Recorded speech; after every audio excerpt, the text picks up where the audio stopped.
The darkness of space stretched endlessly in all directions. Captain Jake Morrison stood on the bridge of the UES Defiance, watching the stars through the main viewport. His ship was old, battered, and running on borrowed time. But it was home. It had been home for 3 long years. Jake was a tall man with tired eyes and gray streaks in his dark hair. He wore a faded uniform that had seen better days. Behind him, his crew worked quietly at their stations. They had learned to move silently, to keep the ship's systems running cold. In the void reaches, noise meant death. Noise meant the Calzerians would find them. Lieutenant Amy Hughes sat at the tactical station, her fingers dancing across the controls.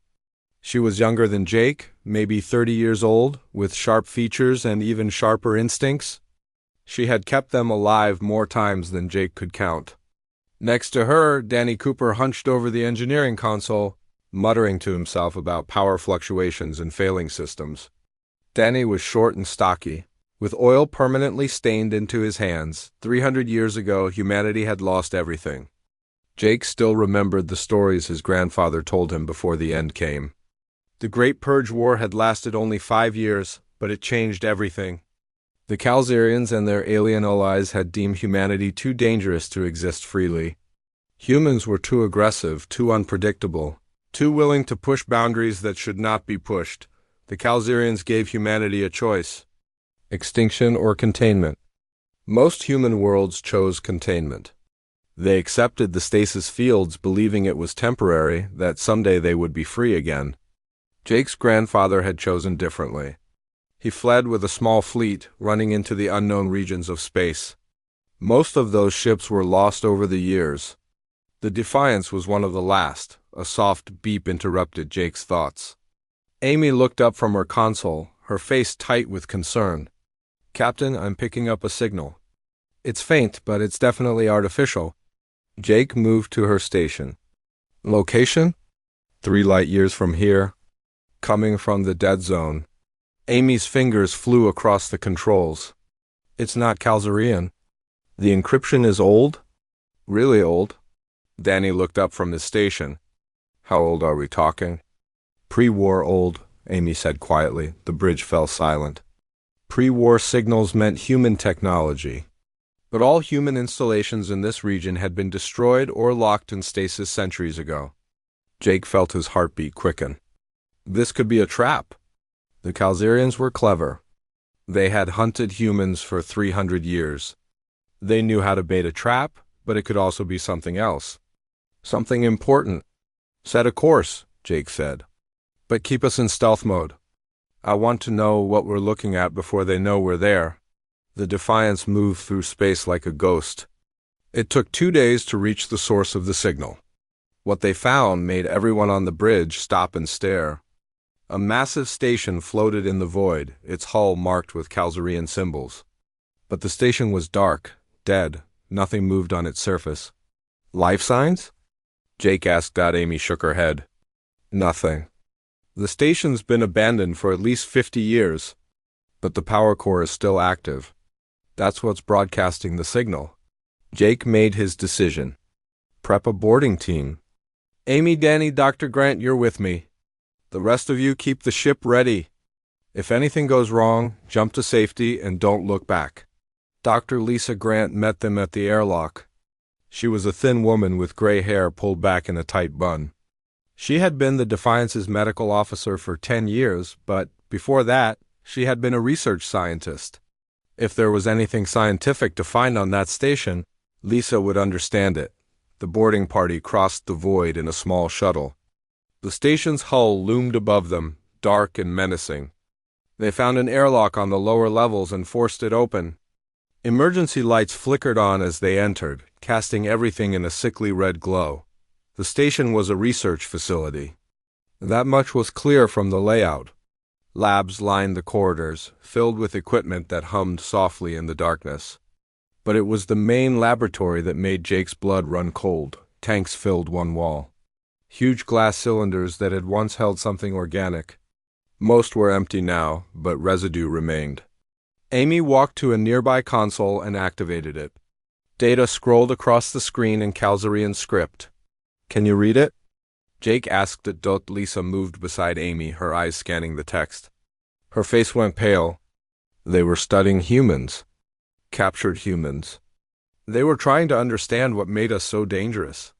Danny examined one of the empty tanks. What did they find? Lisa continued reading, her hands trembling slightly. They found everything. They documented it all. During the war, human soldiers started developing abilities. Strange abilities. They could predict enemy movements. They survived injuries that should have killed them. Some could even manipulate objects without touching them. That's impossible, Danny said. The Calzarians didn't think so. Lisa pulled up more files. They called it quantum consciousness. Something about faster-than-light travel changed human brains over generations. We started to perceive reality differently, to interact with it on a quantum level. Jake felt a chill run down his spine. That's why they locked us away. They weren't afraid of our weapons or our ships. They were afraid of us, of what we could become. Amy had moved to another console. Captain, you need to see this. Her voice was tight with urgency. Jake joined her. The screen showed a map of human space. Dozens of worlds marked in blue, each one surrounded by a red field. The stasis zones. But as Jake watched, some of the red fields were flickering, turning orange. The stasis fields are failing, Amy said. The Calzarians know about it. And they're planning something. Lisa accessed another file. Her face went even paler. They're not planning to repair the fields. They're planning to destroy every human world the moment the stasis fails. Complete extermination. They've been preparing for this for decades. The boarding party stood in silence, the weight of what they had discovered crushing down on them. Humanity was about to wake up from 3 centuries of forced sleep, and the moment they did, the Calzarians would kill them all. How long do we have? Jake asked. Lisa checked the data. Based on these projections, maybe 6 months. Maybe less. The fields are degrading faster than the Calzarians expected. Jake's mind raced. 6 months to warn humanity. 6 months to prepare for a war they had already lost once. But this time they had something new. They had knowledge. The Calzarians had spent 300 years studying human abilities, documenting them, trying to understand them. And now that research was in human hands. Download everything, Jake ordered. Every file, every research note, every scrap of data. We're taking it all. As the data transferred to their portable drives, Jake looked at his crew. Amy, Danny, Lisa, 3 people who had spent years running and hiding. But maybe running was over. Maybe it was time to fight back. We need to reach the stasis fields, Jake said. We need to wake people up and warn them. But first, we need to understand what the Calzarians learned. We need to learn how to use these abilities they were so afraid of. Amy met his eyes. You're talking about turning ourselves into weapons. I'm talking about survival, Jake replied. The Calzarians wanted to study us like animals. They wanted to understand what made us dangerous so they could control us. Instead, they created a manual for how humans can fight back. And now we're going to use it. The data transfer completed. The boarding party returned to the Defiance, carrying with them the most dangerous information in the galaxy. As they left the research station behind, Jake stood on the bridge and looked at the star charts.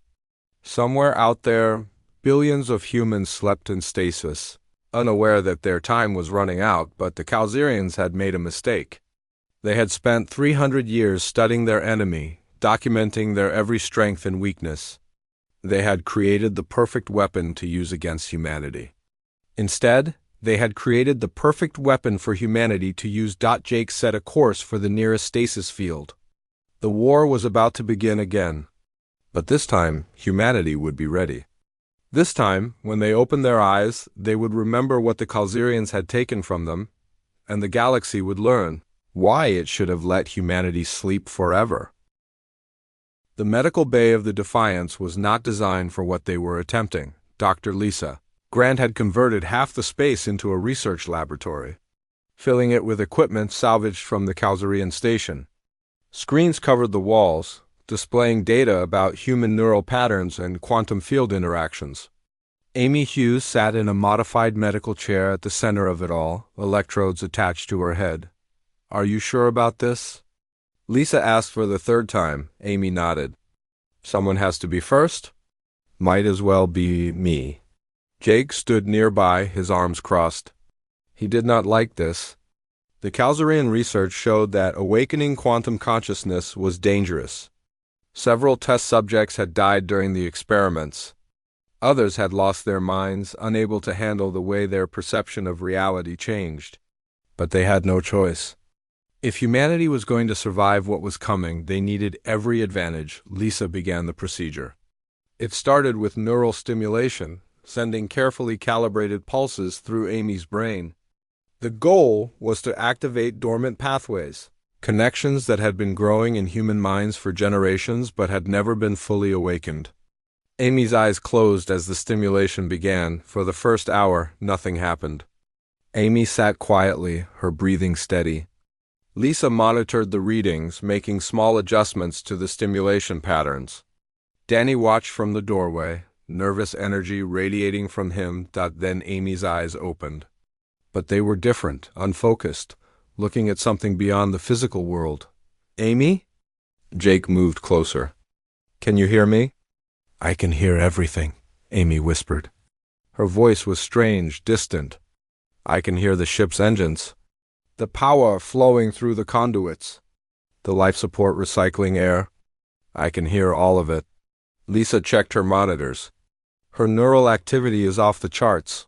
She's perceiving electromagnetic fields, vibrations, energy patterns that normal humans can't detect." "It's not just hearing," Amy continued. "I can see it too. Lines of probability stretching out from every moment. Different futures, different outcomes. Some paths lead to success. Others lead to disaster." Jake glanced at Lisa. "Is this normal? According to the research?" "Normal is a relative term," Lisa replied. "But yes, this matches the Calzerian observations. Quantum consciousness allows humans to perceive probability fields, to see the potential outcomes of events before they happen." Over the next 3 days, Amy's abilities grew stronger. She could predict when equipment would malfunction minutes before it happened. She knew when crew members were about to enter a room before they arrived. Small objects began to move in her presence, responding to her thoughts rather than her touch, but the cost became apparent too. Amy barely slept. When she did, she woke up screaming, her mind overwhelmed by the flood of information. She saw too much, perceived too much. The boundaries between possible and actual began to blur. Lisa gave her medication to help, but it only dulled the effects temporarily. "The Calzerians were right to fear this," Amy said during one of her lucid moments. She sat in the medical bay, her hands shaking slightly. "I can feel it growing inside me. This power. It wants to expand, to touch everything, to change everything. If I lost control, even for a moment, I could tear this ship apart." Jake sat beside her. "Then we won't let you lose control. We'll figure this out together." Amy looked at him with those strange, distant eyes. "You don't understand. Every human who wakes from stasis will start developing this ability.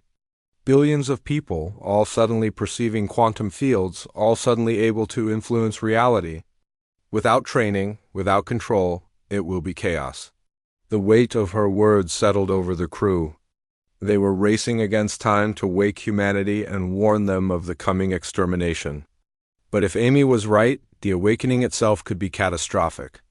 Untrained humans with reality-altering powers could be as dangerous to themselves as any alien threat. Lisa studied the Calzerian research day and night, searching for solutions. The aliens had developed training protocols, methods to help their test subjects maintain control. Most of the protocols had failed, but some showed promise. Lisa began implementing them with Amy, teaching her meditation techniques and mental exercises designed to create barriers between her consciousness and the quantum field. Slowly, Amy learned control. She could activate and deactivate her abilities at will. She could perceive the probability fields without being overwhelmed by them. And she discovered something the Calzarian research had only hinted at. Humans could do more than just perceive quantum probability. They could influence it. Amy demonstrated this for the crew in the cargo bay. Danny had set up a simple test, placing a small metal ball on a table across the room. Amy stood at the opposite end, her eyes focused on the ball. She did not move her hands. She did not speak. But the ball began to roll, slowly at first, then faster, moving across the table as if pushed by an invisible hand. "Impossible," Danny breathed. "Not impossible," Amy said. "Just improbable. I'm looking at all the quantum states the ball could be in. All the tiny vibrations and movements happening at the molecular level. And I'm collapsing those probabilities in a specific direction. Making the unlikely become likely. Making the ball move." Jake watched with a mixture of awe and fear. This was what the Calzarians had been afraid of. Humans who could manipulate reality itself through pure thought. No wonder they had locked humanity away, but the demonstration took its toll. Amy collapsed immediately after, her nose bleeding, her body shaking. Lisa rushed to help her, checking her vital signs. "She's exhausted. Using the ability drains her physically and mentally. How long can she maintain it in a real situation?" Jake asked it. Lisa shook her head. "Minutes at most. Maybe seconds in high-stress combat. The human body isn't designed for this kind of power. It's like running a marathon and solving complex equations simultaneously." Over the following week, Amy continued her training. She pushed her limits, learning to use her abilities for longer periods. She practiced predicting events, moving objects, and even briefly manipulating her own molecular structure to phase through solid matter. Each success came with exhaustion and pain, but she persisted. During one training session, something unexpected happened. Amy suddenly stopped, her eyes going wide. "Jake, I'm receiving something. A signal. But not through the ship's communications. Through the quantum field itself." "What kind of signal?" Jake asked. Amy's face went pale. "Human. There are other humans waking up. The stasis fields are failing faster than we thought. I can feel them like distant echoes in the quantum field. Minds stirring after centuries of sleep." Lisa pulled up the data from the Calzarian station. She ran the calculations again, her hands flying across the keyboard. "She's right. The degradation rate has accelerated. We have weeks, not months. The mass awakening is beginning." Jake felt his heart sink. They were nowhere near ready. They had barely begun to understand the quantum abilities, let alone develop a way to safely train billions of people. "Can we stop it?" "No," Amy said. "The process has started. Once enough consciousness begins to stir, it creates a cascade effect. Human minds recognizing each other across the quantum field, pulling each other toward wakefulness. It's like we're all connected somehow." The crew of the Defiance gathered in the bridge. Jake looked at each of them in turn. Amy, exhausted but determined. Lisa, worried but focused. Danny, scared but loyal. Kevin Price and Megan Foster at their stations, waiting for orders. "We need to reach the nearest stasis field before the full awakening happens," Jake said. "New Haven Colony? It's the closest, and it has a population of 3 million. If we can get there first, we can start distributing the training protocols. We can help people control what's happening to them. The Calzarians will detect us the moment we approach the stasis field," Danny pointed out. Jake nodded. "I know, we'll be walking into a fight. But we don't have a choice anymore." "Amy, can you fight if you need to?"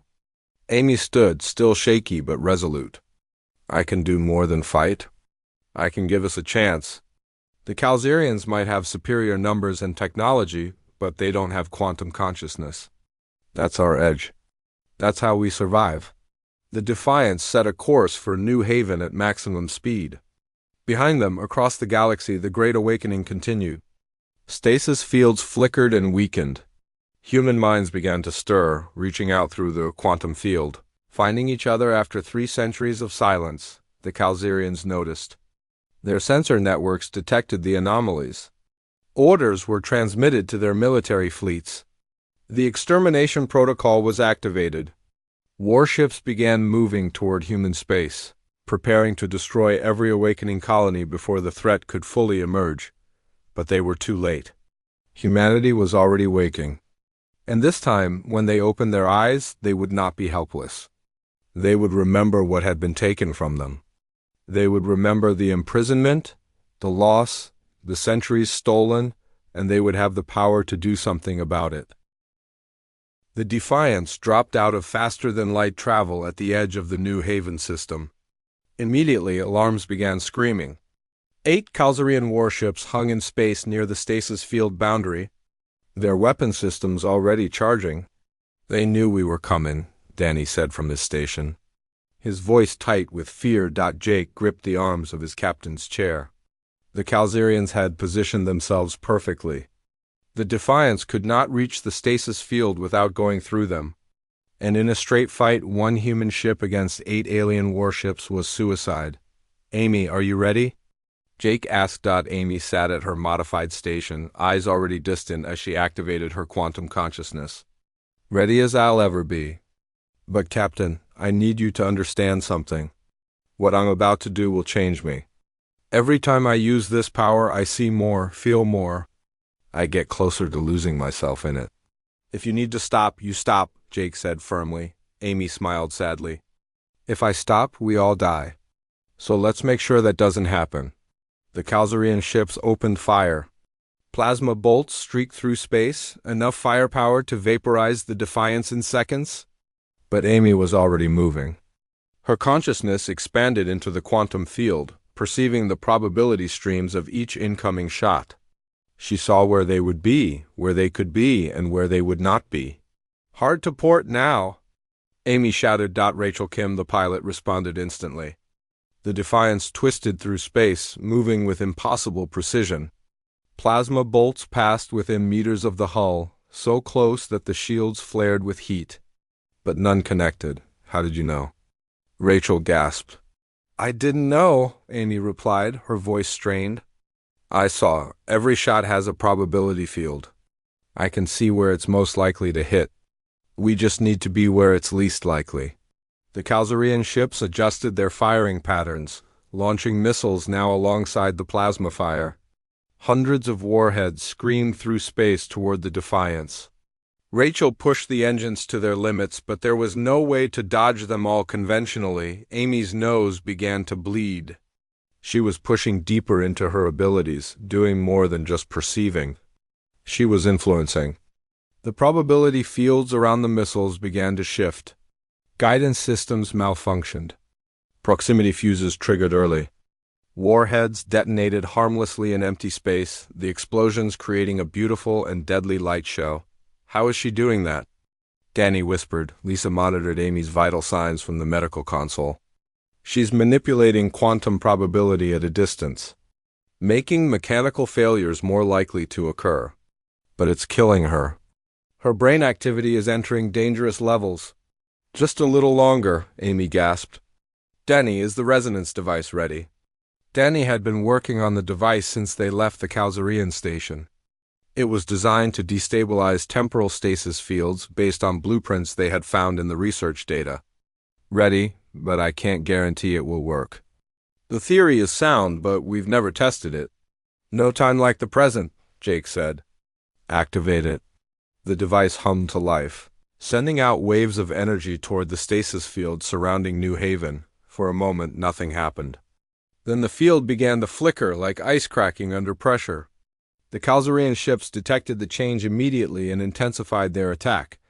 But something else was happening too. Inside the stasis field, 3 million human minds began to wake. And as they did, their quantum consciousness activated, reaching out blindly into the universe around them. The effect was immediate and catastrophic. Space itself began to warp around New Haven, reality, buckled under the pressure of millions of untrained human minds suddenly, perceiving and influencing quantum fields. Ships phased in and out of normal space. Time flowed at different rates in different locations. The laws of physics became suggestions rather than rules. On the surface of New Haven, Paul Hayes opened his eyes for the first time in 300 years. He was lying in a stasis pod in the colony's central command center. Around him, other pods were opening, people stumbling out confused and disoriented.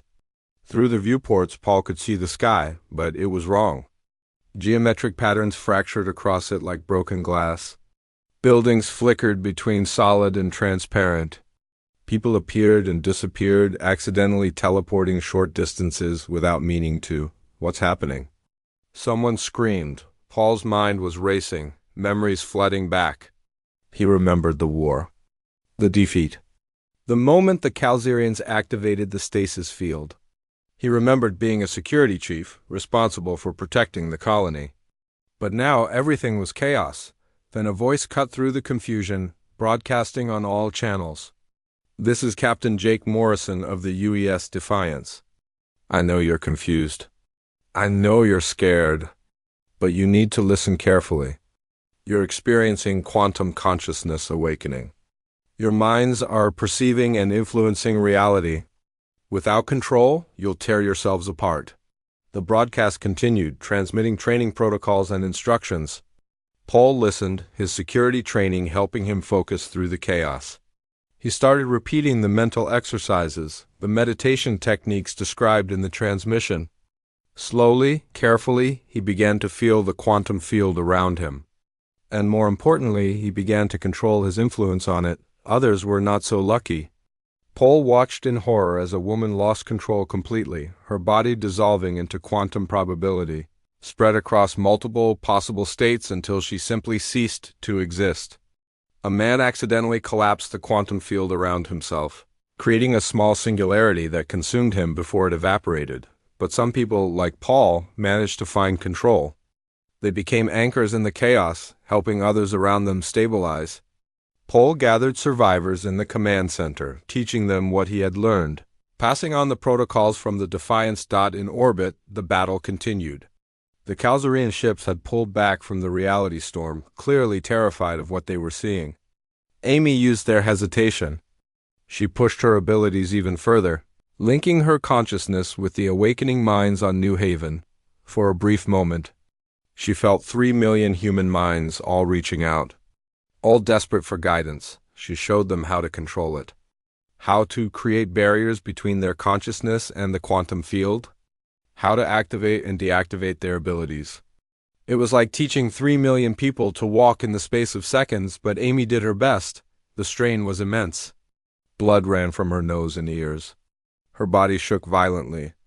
Lisa shouted warnings, but Amy could not stop. Not yet. The people of New Haven needed her. Then something incredible happened. Some of the awakened humans, the ones like Paul who had found control quickly, began to link their abilities together. They synchronized their quantum consciousness, amplifying their power exponentially.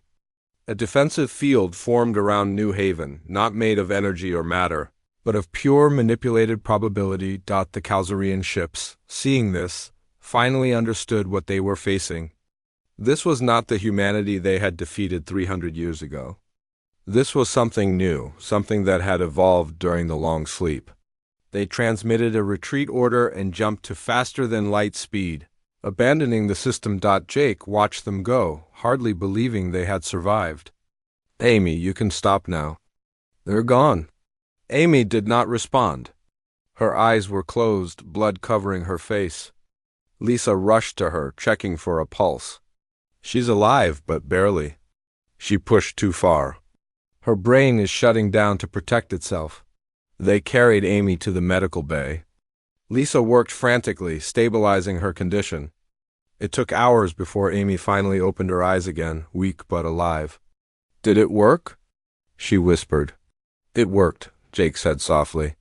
"New Haven is awake, and they're learning to control their abilities. You saved them." Over the next few days, the situation on New Haven stabilized. Paul Hayes emerged as a natural leader, organizing the survivors and continuing the training.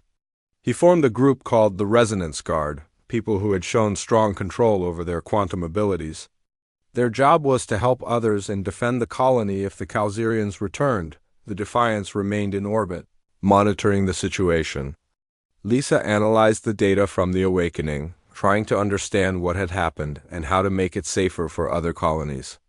Danny repaired the damage to the ship's systems, preparing for the next mission. Jake stood on the bridge, looking at the star charts. New Haven was just one colony.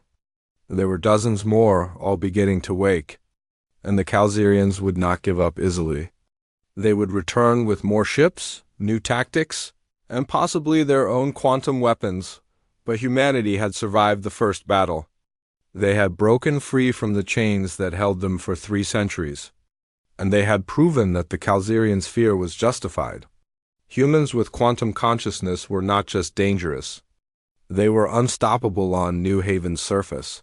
Paul Hayes stood with a group of resonance guards watching the sun set over their city. Buildings that had phased out of reality were slowly solidifying as people learned control. The sky had returned to normal, blue, and beautiful.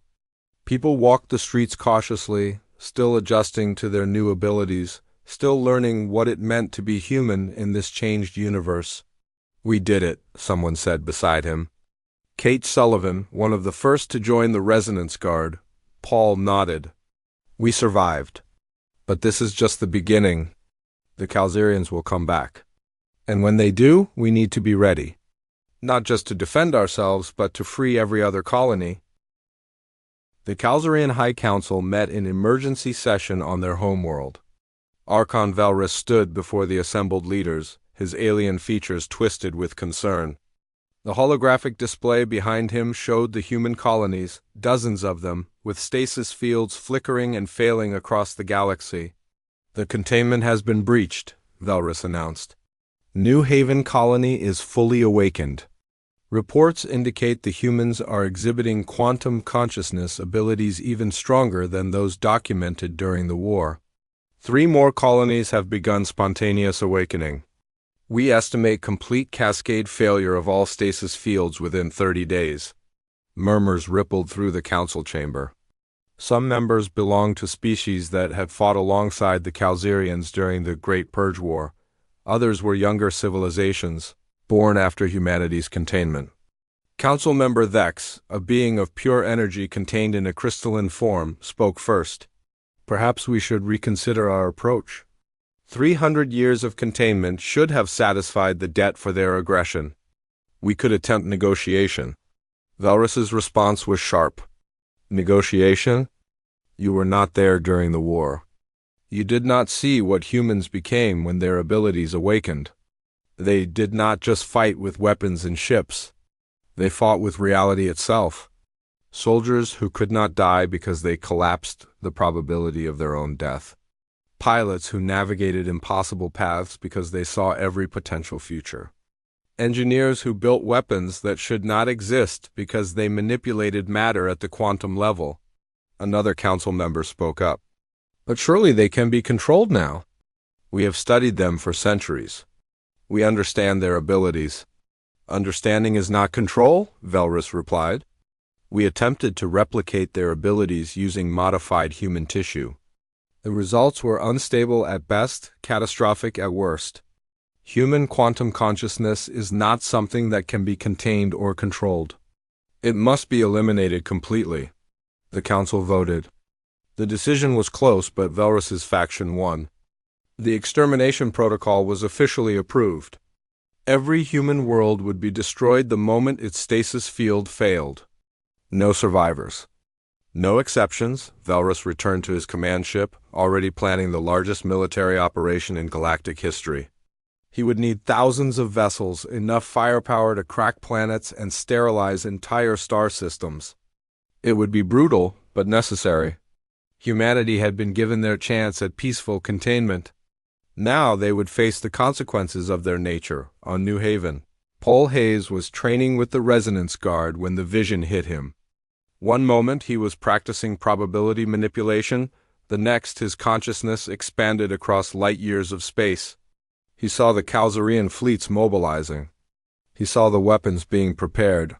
He saw the death of billions of humans across dozens of worlds. He collapsed, gasping.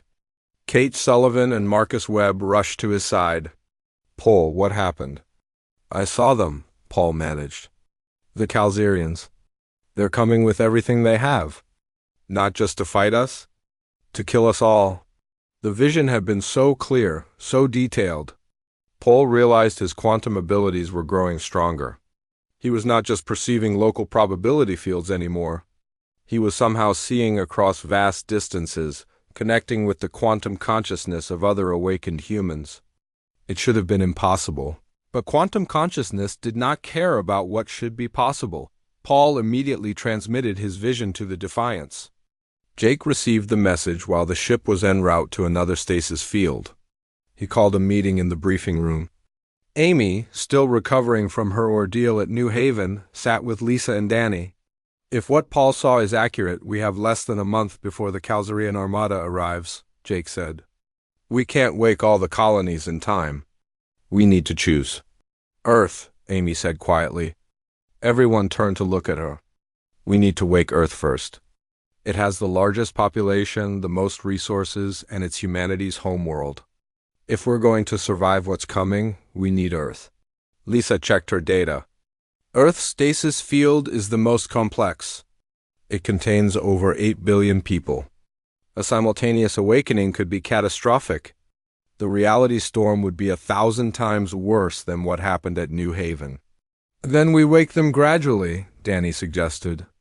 Start with smaller regions, train them, use them to help stabilize the next wave. Jake nodded.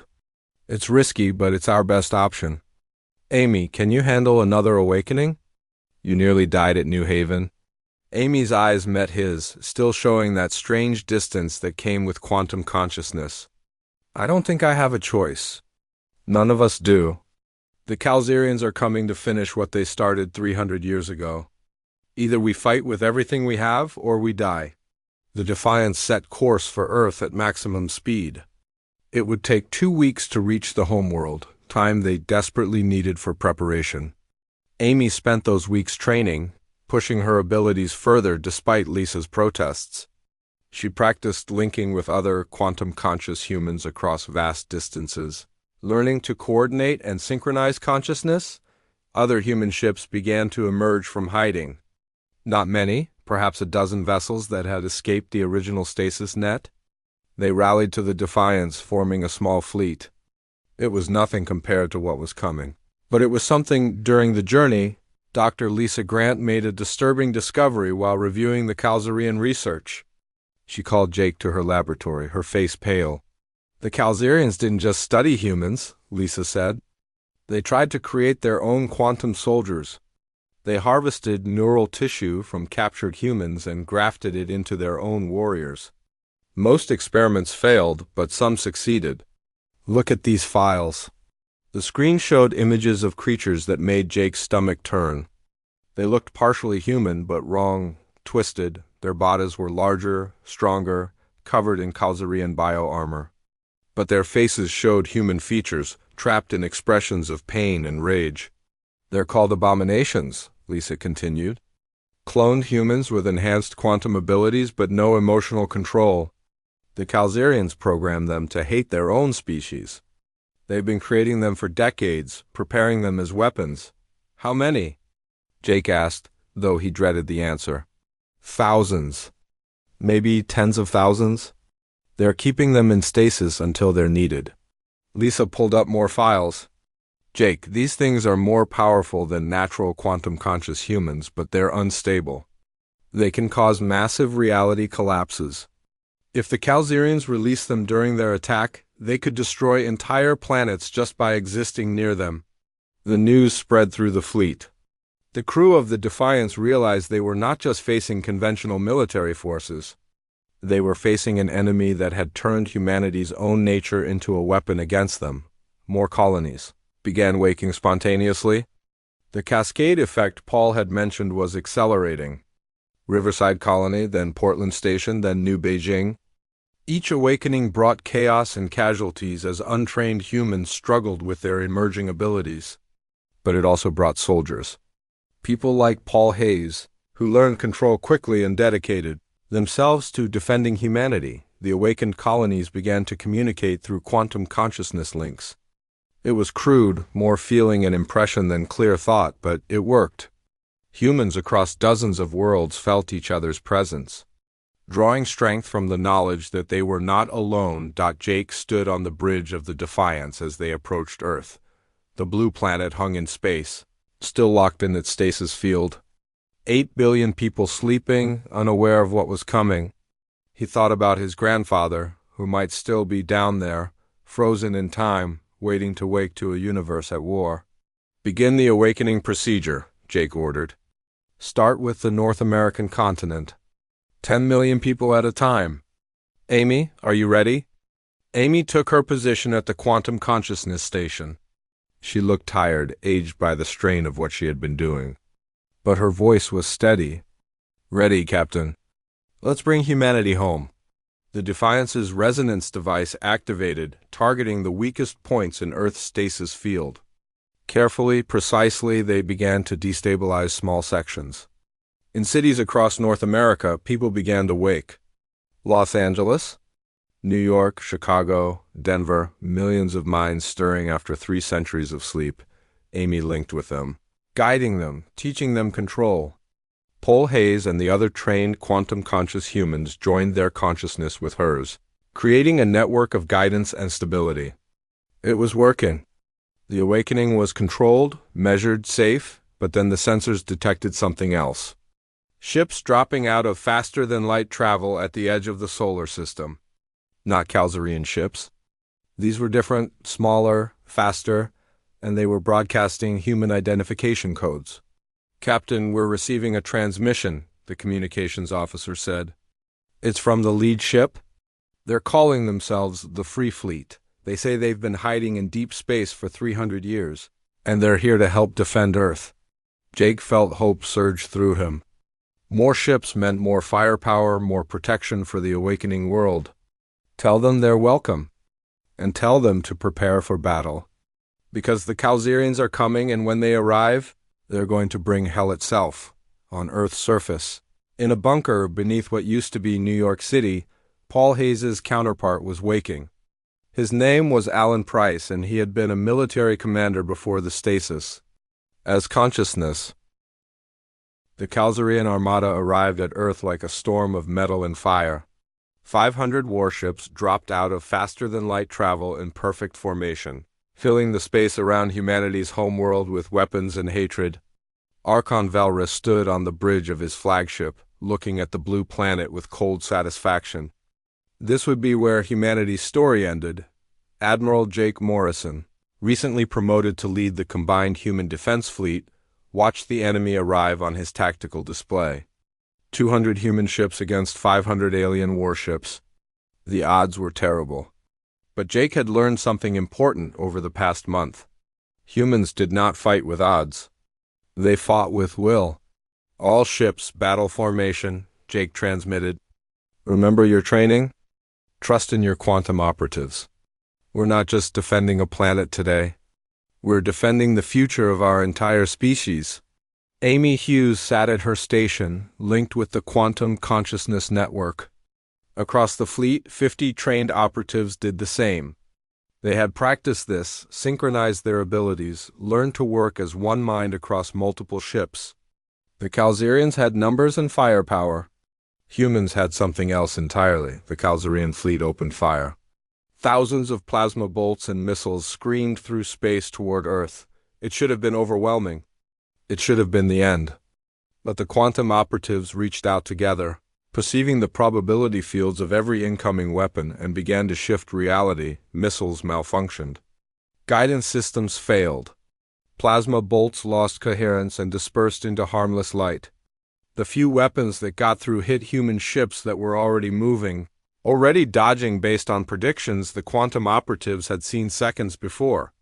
The first massive salvo accomplished almost nothing. On Earth's surface, Paul Hayes stood with the Resonance Guard in what used to be New York City.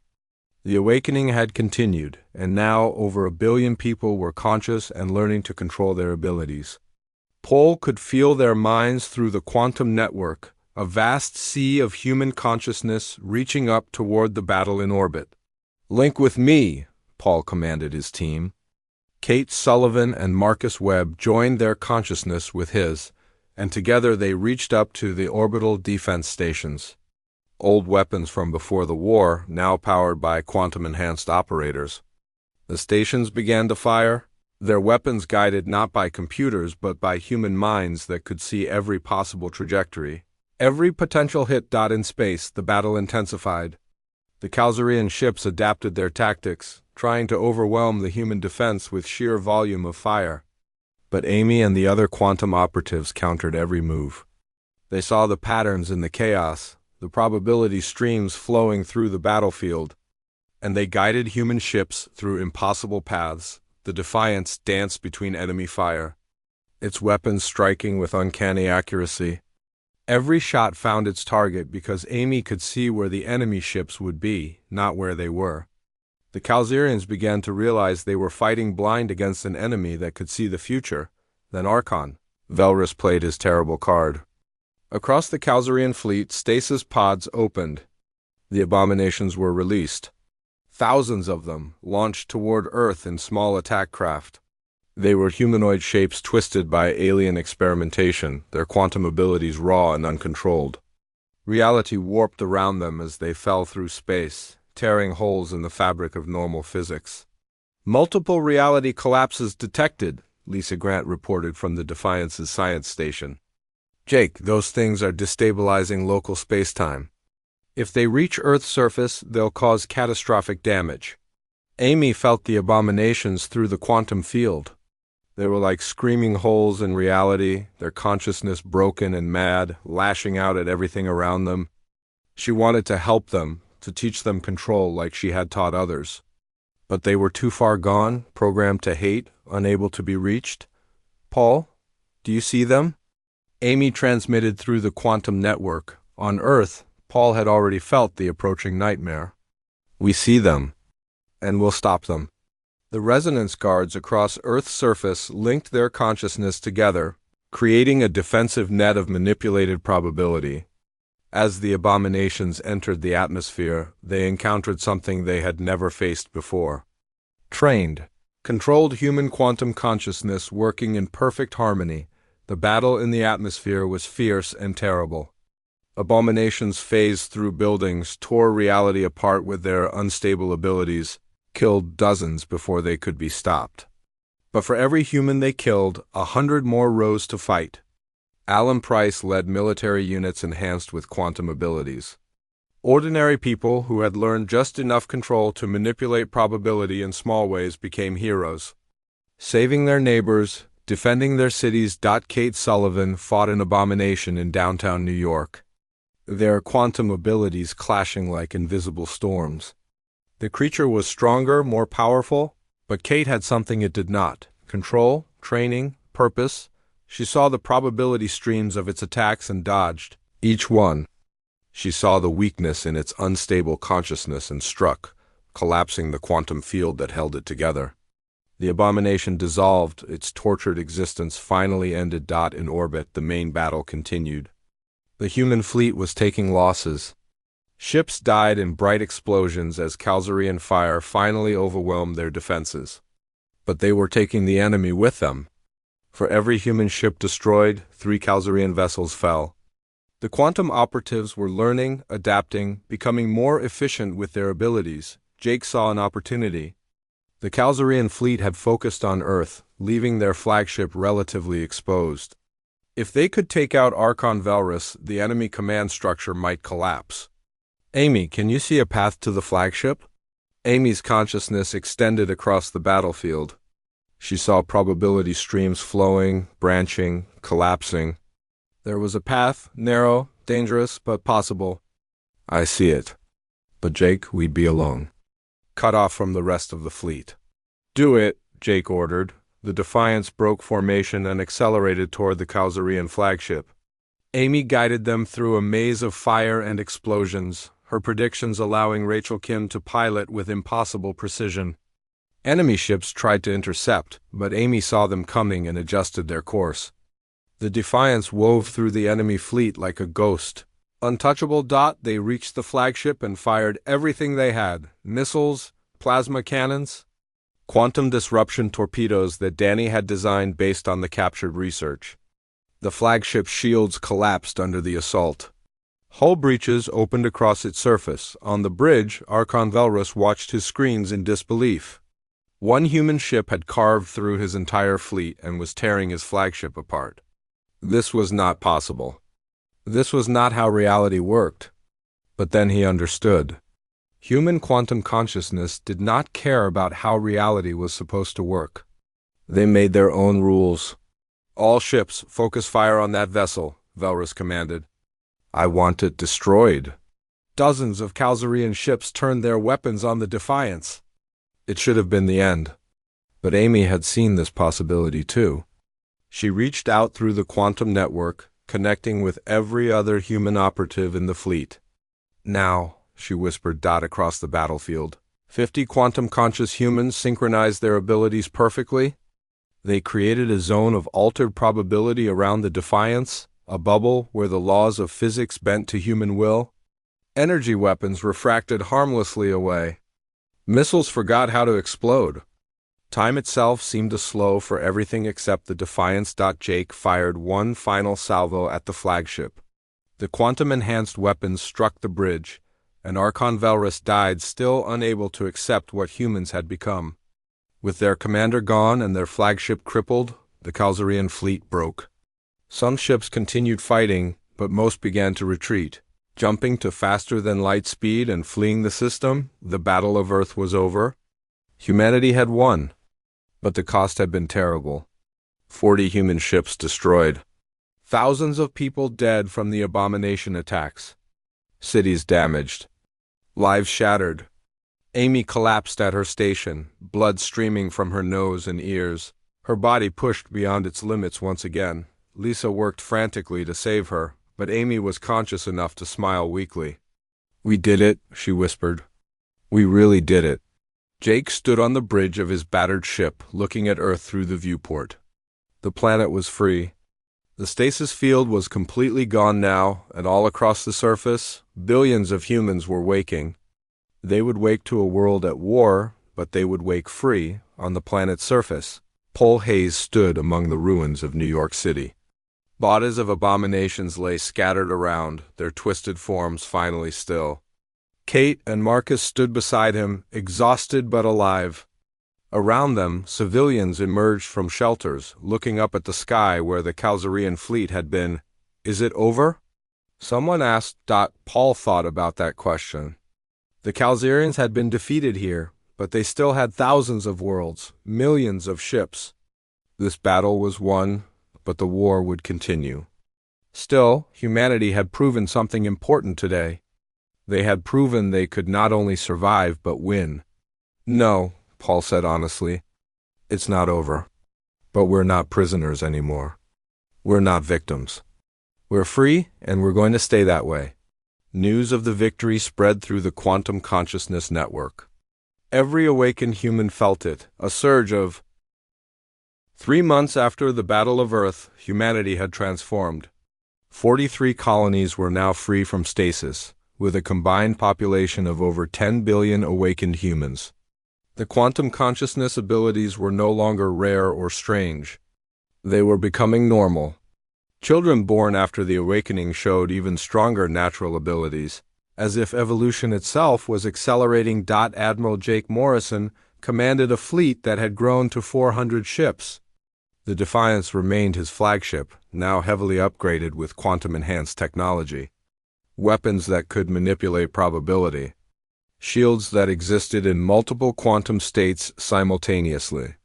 Engines that bent space-time itself to achieve speeds conventional physics said were impossible, but humanity had also learned about the cost of power. Not everyone adapted well to their quantum abilities. Some people went mad, their minds unable to handle the flood of information from perceiving multiple probability streams. Others became addicted to the power, using it recklessly until their bodies burned out. Dr. Lisa Grant estimated that 5% of the awakened population had suffered serious psychological or physical damage from their abilities. The Kalzarian Empire had not been idle. Reports from quantum reconnaissance, humans who could project their consciousness across vast distances, showed the aliens were gathering forces. Not just Calzarian ships, but vessels from a dozen other species. The coalition that had defeated humanity 300 years ago was reforming, determined to finish what they started. On New Haven, Paul Hayes trained the next generation of Resonance Guards. The original group of volunteers had grown into an organization of 10,000 trained operatives spread across multiple worlds. Kate Sullivan had become his second-in-command, and Marcus Webb led advanced training programs. They taught not just combat techniques but philosophy and ethics. How to use godlike power without becoming monsters. The Calzarians fear us because we can reshape reality, Paul told a group of new recruits. But that's not what makes us dangerous. What makes us dangerous is that we choose not to. We have the power to destroy worlds, but we use it to defend them instead. That choice, that restraint, is what separates us from the abominations they created. One of the recruits, a young woman named Sarah Mills, raised her hand. But sir, if we're so restrained, how do we win? The Calzarians outnumber us 1,000 to 1? Paul smiled grimly. We win by being smarter, by working together, by remembering that every Calzarian ship, every weapon, every soldier exists within a probability field. And we can see those fields. We can manipulate them. In a battle between brute force and intelligent manipulation of reality, intelligence wins every time. The philosophical debate was cut short by an urgent transmission. Another human colony had been discovered, one nobody knew existed. Deep in unexplored space, a generation ship called the Wanderer had escaped the Great Purge War and continued traveling for 3 centuries.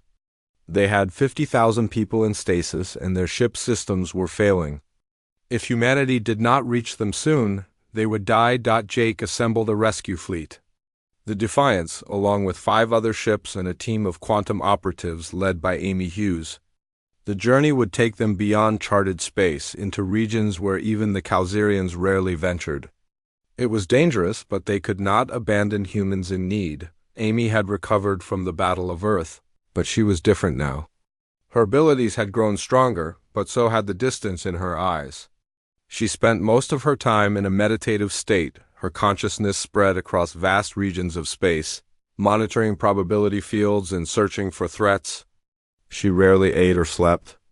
Lisa worried she was losing her humanity, becoming something else entirely. The rescue fleet departed, jumping to faster-than-light speed and heading into the unknown. Behind them, Earth continued to wake its billions. Alan Price coordinated the massive training effort, turning ordinary civilians into quantum-conscious defenders. Not everyone would fight, but everyone needed to know how to control their abilities. An accidental reality collapse could kill thousands if someone panicked at the wrong moment. Meanwhile, in Calzarian space, a secret meeting was taking place. Not all aliens agreed with Archon Valrus's extermination policy. Some species had always questioned whether humanity deserved containment or destruction. Now, with Valrus dead and the policy clearly failing, these dissenting voices grew louder. Ambassador Kreen, representing a species called the Verdani, stood before the Calzarian High Council. The Verdani were ancient, having existed in the galaxy for millions of years. They had seen species rise and fall, and they understood the long view of history. You cannot win this war, Kreen said simply. Human quantum consciousness is not a weapon. It is evolution. You might destroy every human ship, crack every human world, but the consciousness itself will survive. It exists at a quantum level, beyond physical matter. You would have to unweave the fabric of reality itself to truly eliminate them. The council members shifted uncomfortably. Some wanted to dismiss the ambassador's words, but the Verdani were known for their wisdom. What do you suggest? One council member asked. Negotiation, Kreen replied. Coexistence. Humans are dangerous, yes, but so are you. So are we? Every intelligent species is dangerous in its own way. The question is whether we can find a way to share the galaxy without destroying each other. The debate raged for hours. Some council members wanted to continue the war. Others were tired of fighting an enemy that refused to die. Eventually, a decision was made. They would send an envoy to Earth, not to surrender, but to explore the possibility of peace. Far from these political discussions, The Defiance and its rescue fleet reached the Wanderer. The Generation ship was in terrible condition. Its hull was breached in multiple places. Life support was failing. The stasis pods were beginning to malfunction. Jake ordered immediate evacuation procedures. Amy extended her consciousness into the ship, assessing the situation. She could feel the 50,000 sleeping humans, their quantum consciousness dormant but present. She could also feel something else, something wrong. "Captain, we have a problem. Some of the stasis pods have been damaged. The people inside are waking up, but they're waking up wrong. Their quantum consciousness is activating uncontrollably." Jake understood immediately. Uncontrolled awakening meant reality storms like what happened at New Haven, but worse. These people had no training, no preparation. They would panic and tear themselves apart. "Can you stabilize them?" Amy was already trying. She projected her consciousness into the damaged sections of the ship, reaching out to the waking minds, trying to guide them toward control. But there were too many. Dozens of people waking simultaneously, all of them confused and terrified, all of them accidentally warping reality around themselves. The Wanderer began to break apart. Not from physical damage, but from quantum instability. Sections of the ship phased out of normal space. Time flowed backward in some compartments, forward in others. People found themselves existing in multiple probability states simultaneously, unable to collapse into a single reality. "All quantum operatives, link with me," Amy commanded. Chris Martinez and Lavera Bennett, two operatives who had trained with Amy, joined their consciousness with hers. Together, they created a stabilization field, projecting it across the entire Generation ship. They showed the waking humans how to breathe, how to focus, how to stop fighting reality and start working with it. It took hours. Some people could not be saved, their consciousness too fractured to restore. But most were stabilized, guided to control by Amy's network. The evacuation proceeded, the surviving humans transferred to the rescue ships. By the time it was finished, Amy was unconscious again. Her body pushed past its limits once more. The rescue fleet returned to Earth with 48,000 survivors and a new understanding of how dangerous uncontrolled awakenings could be. Lisa Grant studied the data obsessively, trying to develop better protocols, safer methods. But the truth was becoming clear. Human evolution was happening too fast. They were changing faster than they could adapt.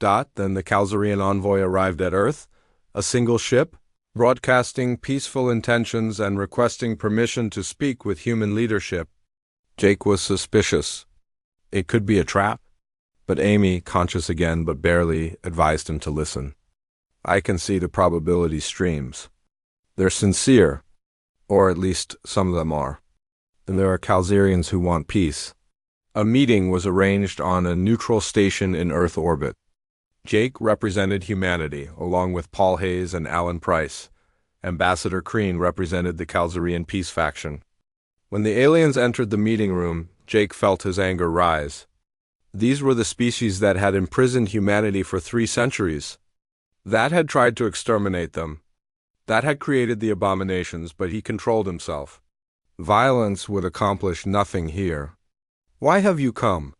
Jake asked. Crean spoke in a translator-generated voice. "To offer an end to the war. The Calzarian High Council is divided. Many of us never wanted extermination. We wanted containment because we feared what you might become. But containment has failed and extermination is proving impossible. So we must try a third path, coexistence. You want us to just forget what you did?" Paul's voice was hard. 300 years of imprisonment? The attempt to destroy Earth? The